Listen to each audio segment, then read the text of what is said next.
Alright guys, a quick one. Here, I'll detail how to add charging sound in Samsung. So if you want a Samsung phone to give you sound or to beep each time you connected a charger, then here's a video for you. So if at the end of this you found this offer informative, please don't forget to like and then subscribe. Now to add charging sound in Samsung, all you need to do is go ahead and open your Samsung phone settings. On the settings page, scroll down, locate sounds and vibration and click on it. On the sounds and vibration page, you want to scroll down. Locate and click on System Sound. Now, once you click on System Sound, you should say you're charging.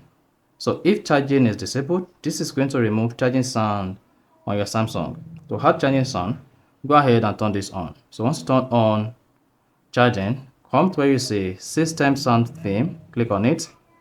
Then select the charging sound you want. So once you selected it, hit the back button. Now, when next you plug your Samsung phone, then the charging sound will alert you that your Samsung phone is connected. So that's exactly how to add charging sound in Samsung.